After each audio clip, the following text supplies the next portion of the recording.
Hello, I hope you are well. तो बच्चे start करते हैं आज का लेक्चर। और आज के लेक्चर में हमने पढ़ना है chapter real numbers NCERT class 10 example third. तो जैसे कि बच्चों हमने इन अ प्रीवियस लेक्चर कंप्लीट किया था एग्जाम्पल 2 और वहां पर मैंने आपको इससे ही रिलेटेड क्वेश्चन एक करवाया था और आई होप कि आपने वो क्वेश्चन समझा होगा, सही तरीके से किया होगा। ओके।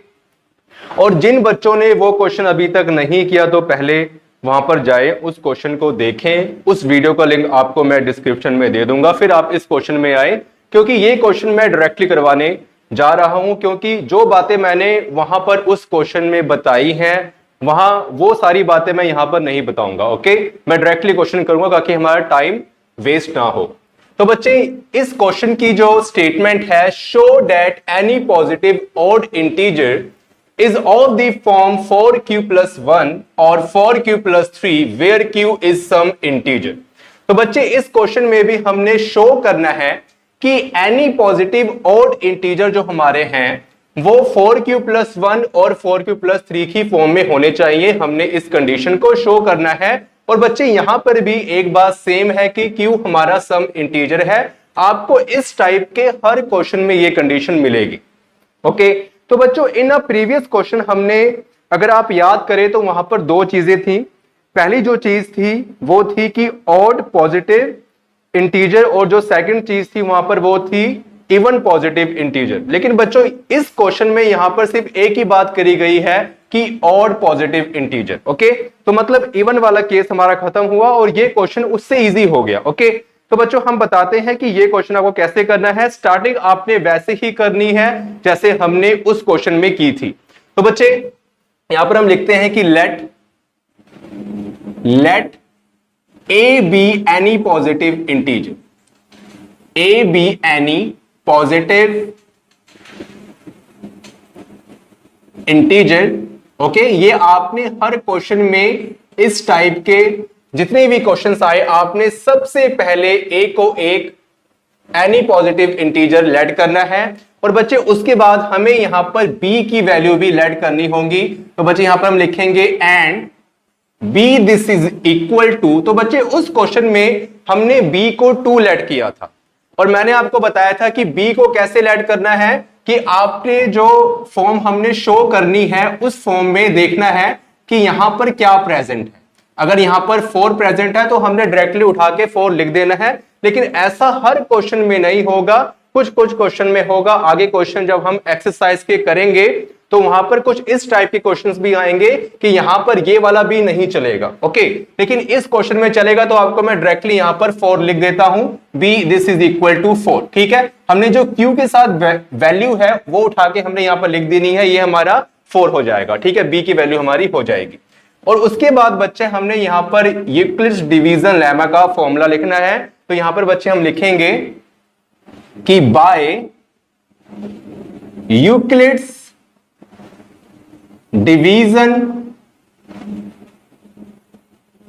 लेमा, लेमा लिख दो या फिर एल्गोरिथम लिख दो, कोई भी लिख सकते हो। ठीक है, और एल्गोरिथम और उसके बाद बच्चे हमने यहां पर फॉर्मूला लिख देना है। और बच्चे हमारा यूक्लिड्स डिवीजन लेमा का फॉर्मूला देखो क्या होता है, आपको बता देता हूं कि A this is equal to B Q plus R. Okay, और बच्चों ए हमारा यहां पर डिविडेंड होता है, बी हमारा डिवाइजर होता है, क्यू हमारा कोशेंट होता है और आर हमारा रिमाइंडर होता है। अब बच्चे हमने क्या करना है कि ये सारी वैल्यूज को उठा के जो हमने लेट करी है उन सारी वैल्यूज को, एक हमने लेट ए किया है और ये बी हमने लेट किया है, इन दोनों वैल्यूज को हमने उठा के यहां पर पुट कर देना है। ठीक है, तो बच्चे यहां पर हम डालेंगे इंप्लाइज का साइन। अब बच्चे देखो ए हमारा एनी पॉजिटिव इंटीजर था और क्वेश्चन में जो हमने यहां पर फॉर्मूला लिखा है उसमें भी ए की प्लेस पर हमने ए ही पुट करना है। तो बच्चे यहां पर हम ए पुट कर देंगे। ओके, और बच्चों बी की प्लेस पर बी की वैल्यू हम 4 पुट कर देंगे। क्या 4 पुट कर देंगे। तो बच्चों ये हमारा बन जाएगा 4q, और बच्चों ये जो स्मॉल r है हमारा एज इट इज रहेगा। ओके, और कह लेंगे से क्वेश्चन नंबर 1, ओके और बच्चों ये लिखने के बाद जैसे कि हमने पिछले क्वेश्चन में बात करी थी कि यहां पर हमें Q और R की कंडीशन लिखनी पड़ेगी। तो बच्चों यहां पर हम लिखेंगे where Q greater than equal to 0 and R greater than equal to 0 and less than B। ठीक है, तो बच्चों ये हमने Q और R की कंडीशन को यहां पर लिख लिया। और बच्चों ये लिखने के बाद ये कंडीशन आपको हर क्वेश्चन में लिखनी है और ये कंडीशन लिखने के बाद हमने R की वैल्यू यहां पर लिखनी है। तो बच्चे R की वैल्यू देखो हमारी क्या है कि 0 के इक्वल उससे ग्रेटर होगी लेकिन B से लेस होगी। और बच्चों B की वैल्यू हमारी क्या है 4 और ये Q और R हमारे क्या है पॉजिटिव इंटीजर ही है। तो बच्चों यहां पर हम लिखेंगे कि R की वैल्यू देखो हमारी क्या होगी 0 होगी, 0 के इक्वल है उससे ग्रेटर होगी लेकिन B से लेस होगी, मतलब कि 0 1 2 3 यहां तक R की वैल्यू होगी जो कि B से लेस है, R के इक्वल है और उससे ग्रेटर भी है। ठीक है बच्चों, तो ये हमारी कंडीशन यहां पर फुलफिल हो गई, ये हमारी R की वैल्यू आ गई। ओके अब देखो बच्चों हमने क्या करना है कि ये R की वैल्यू को हमने इक्वेशन नंबर 1 में पुट करना है और हमने डिफरेंट टाइप की जो फॉर्म्स है इक्वेशन है वो बनानी है। तो बच्चों यहां पर हम लिखेंगे now put in one we get. तो बच्चों यहां पर हमने ये लिखने के बाद हम यहां पर लिखेंगे कि व्हेन R इक्वल टू 0, जो ये फर्स्ट वैल्यू है सबसे पहले हम यहां पुट करेंगे क्वेश्चन नंबर 1 में हम R को 0 पुट करते हैं। तो बच्चों देखो हमारा A की वैल्यू देखो क्या आएगी, A this is equal to 4Q plus 0 this is equal to 4Q। Okay हमने R की प्लेस पर 0 पुट कर दिया क्वेश्चन नंबर 1 में, हमने और कुछ नहीं किया। ठीक है, और उसके बाद बच्चों देखो व्हेन R इक्वल टू 1, अब हम जो नेक्स्ट वैल्यू है R की वो पुट करेंगे। और बच्चों देखो ये हमारा क्या बन जाएगा, हमने सिर्फ R के प्लेस पर 1 पुट कर देना है इक्वेशन नंबर 1 में। तो बच्चों ये हमारा बन जाएगा 4Q प्लस 1। ओके और बच्चों सिमिलरली हमने R की वैल्यू को 2 और 3 पुट करना है। तो बच्चों यहां पर हम जल्दी यहां पर कर देते हैं कि व्हेन R इक्वल टू 2, ठीक है, A this is equal to 4Q plus 2 and when R equal to 3 then A this is equal to 4Q plus 3।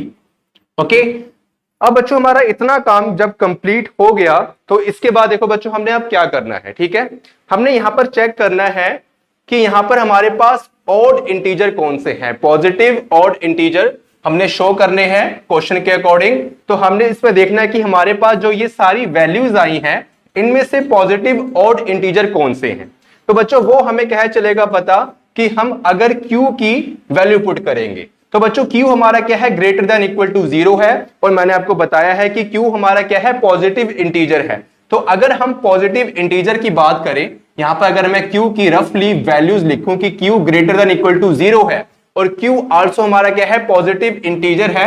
तो बच्चों Q के अंडर कौन कौन सी वैल्यू आएगी, 0 तो आएगा क्योंकि उसके इक्वल है और उससे बड़ी वैल्यू आएंगी 1 2 3 4 5 सो ऑन टू इंफिनिटी तक। ओके अब बच्चों हम क्या करेंगे कि कोई भी एक वैल्यू इन Q की जो वैल्यू है कोई भी एक नंबर हम उठा के इन सारी इक्वेशन में पुट करके देखेंगे और जो हमारा ऑड नंबर बनेगा उसको हम पिक कर लेंगे। ठीक है, तो बच्चों हम यहां से 1 उठाते हैं, आप 2 भी उठा सकते हो, आप 3 भी उठा सकते हो, 4 5 कुछ भी उठा सकते हो, मैंने यहां से 1 उठाया इजी करने के लिए। अगर बच्चों मैं देखो इसकी जगह पर मैं Q की प्लेस पर अगर 1 पुट करूं तो 4 इंटू 1 क्या बन जाएगा 4 बन जाएगा। अब बच्चों यहां पर है 4Q प्लस 1, अगर मैं Q की प्लेस पर 1 पुट करूं तो 4 इंटू 1 एंड प्लस 1, तो ये देखो बच्चों क्या बनेगा 4 इंटू 1 4 एंड प्लस 1 5। और अगर बच्चों मैं Q की प्लेस पर 1 पुट करूं इस कंडीशन में तो ये बनेगा 4 इंटू 1 प्लस 2 साथ में है plus 2 this is equal to 4 into 1 4 plus 2, ये हो जाएगा 6। और यहां बच्चों अगर मैं पुट करूं तो बच्चों यहां बन जाएगा 4 into 1 plus 3 this is equal to 7। अब बच्चों ये जो Q की वैल्यू है पुट करने के बाद यहां पर हमने देखना है कि हमारे ऑड नंबर कौन से हैं। तो बच्चों एक ऑड नंबर ये है, एक ऑड नंबर ये है, 4 और 6 तो हमारे इवन नंबर है।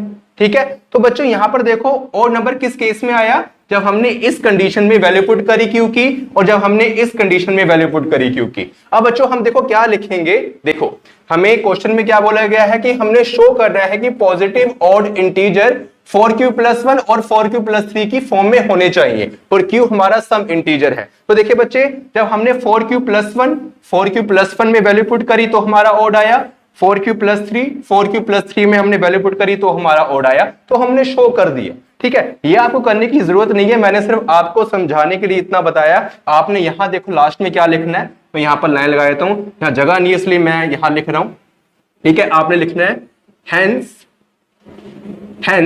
hence any positive integer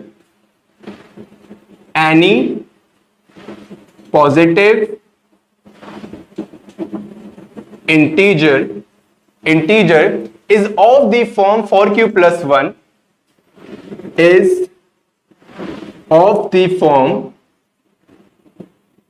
4q+1 और 4q+3 ओके। और यहां लिख देंगे बच्चे हम hence proved, क्योंकि हमने शो करना था। तो बच्चे आई होप कि आपको ये क्वेश्चन समझ आ गया होगा। आप इसको नोट कर लें, फिर हम जो नेक्स्ट एग्जांपल है वो इसकी करते हैं। ठीक है, तो आप इसको नोट कर लें। सो बच्चे हमारी एग्जांपल 4 है, ए sweet seller has 420 काजूस बर्फीज and 130 badam burfis. She wants to stack them in such a way that each stack has the same number and they take up the least area of the tray. What is the number of that can be placed in a stack for this purposes? Okay? तो बच्चों, एक हमारे पास sweet seller है, मिठाई बेचने वाला है, और उसके पास 420, ओके 420 वो वाला नहीं, 420 420 काजूस बर्फीज है और 130 बादाम बर्फीज है। ओके, लिख लेते हैं यहां पर हम 420, उसके पास काजू बर्फीज है और 130 बादाम बर्फीज है। क्वेश्चन में ध्यान दो, मुंह में पानी नहीं आना चाहिए। ये ना हो कि मैं पढ़ा रहा हूं यहां पर सारा वेस्ट जाए और आपके मुंह में पानी आ गया। ठीक है, ऐसा नहीं होना चाहिए। उसके बाद देखिए यहां पर ये क्या बोल रहा है कि she wants to stack. Okay, actually जो वो स्वीट सेलर है वो एक लेडी है, तो कोई बात नहीं, शी यहां लिखा था, मैंने बता दिया आपको। ठीक है, तो she wants to stack them in such a way that each stack has the same number and they take up the least area of the tray.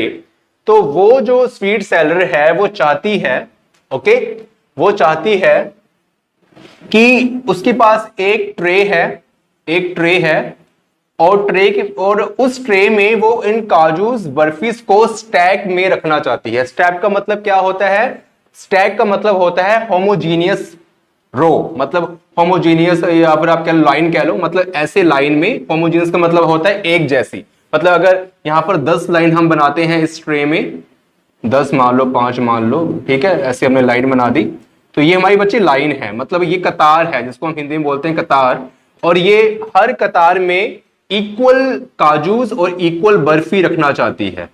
ठीक है, तो और ये ऐसा करना चाहती है कि हर लाइन में इक्वल काजूस और इक्वल बर्फी आए और उस ट्रे में कम से कम जगह घिरे। मतलब ये सब रखने के बावजूद भी वो चाहती है कि ट्रे में खाली जगह बच जाए। ठीक है, तो what is the number of that can be placed in a stack for this purposes. तो कह रहे हैं कि उसको एक लाइन में कितनी बर्फी, बादाम शहद, मतलब जो बादाम वाली बर्फी और काजू वाली बर्फी एक लाइन में कितनी रखनी उसको मतलब पड़ेगी, उसको हमने नंबर बताना है। What is the number of that can be placed in a stack for this purposes. मतलब काजू और बादाम की दोनों को साथ मिला के साइमल्टेनियसली एक ही वक्त पर जो बर्फीज रखनी है वो एक लाइन में कितनी रखनी पड़ेगी, मतलब हर लाइन में इक्वल बर्फीज आनी चाहिए, एक तो काजू वाली और बादाम वाली। ठीक है, मिक्सअप। ओके, तो बच्चे इसको मैं रब कर देता हूं। ठीक है, ये जो आई होप कि आपको ये समझ आ गया होगा, ये जो मैंने बनाई है, ठीक है, डायग्राम से जो मैंने बनाया है। अब देखिए इस टाइप का अगर क्वेश्चन आता है तो हमने फिर क्या करना, देखिए जो आपको मैंने फर्स्ट क्वेश्चन करवाया था ना, फर्स्ट क्वेश्चन जो आपको करवाया था, तो उस वे से हमने इस क्वेश्चन को सॉल्व करना है। अगर इस टाइप का क्वेश्चन आए तो हमने ये देख लेना है कि हमारे पास जो थिंग्स है यहाँ पर 420 काजू बर्फीज है और 130 बादाम बर्फीज है। इसको हमने सबसे पहले यहां पर लिख लेना है और देखना है कि इन दोनों में से ग्रेटर नंबर कौन सा है। तो ऑब्वियसली यहां पर 420 है। उसके बाद हमने इसका एचसीएफ फाइंड करना है सिंपली, और जो इसका एचसीएफ निकलेगा बच्चे, ठीक है, हाईएस्ट कॉमन फैक्टर हमने फाइंड करना है, वही नंबर होगी कि कितनी मतलब लाइंस हमने बनानी है, कितनी स्टैक हमने बनानी है। ठीक है, can you place in a stack for this purposes. Okay, तो बच्चे ये हमारा हो जाएगा। तो अब हम क्या करेंगे, यहां पर हम लिखेंगे यूक्लिड्स डिवीजन का फॉर्मूला। तो लिखेंगे बाय यूक्लिड्स डिवीजन लेमा। और बच्चे फॉर्मूला क्या होता है, देखो आपको याद होना चाहिए। अब तो फॉर्मूला हमारा होता है A this is equal to B Q plus R. फिर मैं आपको एक बार याद करवा रहा हूं, ए हमारा होता है डिविडेंड, बी होता है डिवाइजर, क्यू होता है क्वोशिएंट और आर होता है रिमाइंडर। ओके, और उसके बाद बच्चे देखो हमने क्या करना है यहां पर कि हमने सिंपली, अब यहां पर रफली में आप साइड में एग्जाम में कर लेना कि यहां पर हमने डिवाइड करना है। जो नंबर बड़ा है उसको एज अ डिविडेंड मान के हमने बीच में रखना है, अंदर रखना है इसके, और जो नंबर हमारा छोटा है उसको हमने बाहर रखना है। ठीक है, और इसको हमने डिवाइड करना है। तो बच्चों ये जाएगा 3 के टेबल पर मेरे हिसाब से, और 3 के टेबल पे ये आएगा 30093। ठीक है, 390 आ जाएगा यहां पर। और इसको हमने यहां पर लिखना है स्टेप 1। ये जो हमारा जो पूरा प्रोसेस करना है इसको हमने यहां पर स्टेप में नोट करना है। इस फॉर्मूले के हिसाब से हमारा डिविडेंड कितना था, मतलब ए की जगह पर हमें लिखना dividend 420। This is equal to b हमारा डिवाइजर है, डिवाइजर होता है बाहर वाला नंबर 130 इनटू, उसके बाद बच्चे हमारे पास यहां पर इसका रिमाइंडर भी हम लिख लेते हैं। रिमाइंडर आएगा 0 एंड 3 और यहां ठीक है यहां 30 आएगा हमारा। ठीक है, इसका रिमाइंडर। और यहां पर हमें लिखना है क्यू, क्यू की वैल्यू बच्चे हमारे पास ये है 3 एंड प्लस रिमाइंडर हमारा 30 है। तो बच्चों ये हमने कहां तक डिवाइड करना है, जब तक हमारा रिमाइंडर यहां पर 0 नहीं आता हमने डिवाइड करते जा रहे हैं। ठीक है, एक स्टेप बच्चों हमारा हो गया। अब बच्चे हम स्टेप 2 करते हैं। ठीक है, और बच्चे जैसे कि मैंने आपको इंट्रोडक्शन की वीडियो में एज वेल एज मैंने आपको फर्स्ट क्वेश्चन में बताया था कि यहां पर अगर हमारा रिमाइंडर कुछ नंबर आ जाए, ठीक है, एक्सेप्ट 0, तो हमने क्या करना है कि आगे फर्दर इसको हमने एज अ डिवाइजर लेना है, ठीक, कंसीडर करना है, और 130 को हमने एज अ डिविडेंड मान के हमने फिर अगेन इसको फर्दर डिवाइड करना है। तो बच्चे ये हमारा जाएगा 4 के टेबल पर, और 4 के टेबल पर हमारा आएगा 120 और हमारा रिमाइंडर यहां पर आएगा 10। और बच्चों इसको भी हमने स्टेप 2 के अंडर हमने इसको नोट कर लेना है। हमारा डिविडेंड है 130, डिवाइजर हमारा वहां 30 है, इनटू और हमारा वहां क्वोशिएंट 4 है, एंड प्लस रिमाइंडर हमारा 10 है। और बच्चे स्टेप 3 हमने दोबारा करना है, हमने तब तक इसको डिवाइड करना है जब तक हमारा रिमाइंडर 0 नहीं आता। ठीक है, तो बच्चों मैं डिवाइड यहां कर लेता हूं 30 और ये आएगा अपना 3 के टेबल पर।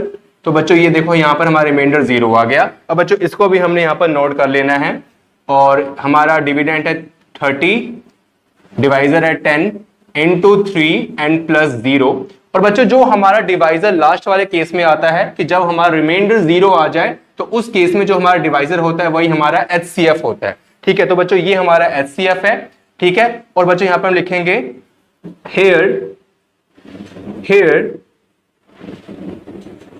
required HCF this is equal to 10। और अगर बच्चों हमारा HCF हमारा 10 आ जाए तो वही हमारी क्या होगी, number of date can be place in a stack for this purpose. तो बच्चों वो स्टैक के नंबर होंगे कि हमें कितनी लाइन बनानी पड़ेगी। तो बच्चों यहां पर हम लिखते हैं कि हेंस, ये आपने सबसे अंडर लिखना है, ठीक है, बिलो लिखना है, इसके यहां जगह नहीं है तो मैं यहां पर कर रहा हूं। ठीक है, hence number of stack, required number of stack, required number of stack this is equal to 10। This is our required answer. Okay, तो बच्चों आई होप कि आपको क्वेश्चन नंबर ये एग्जांपल 4 भी समझ आई होगी।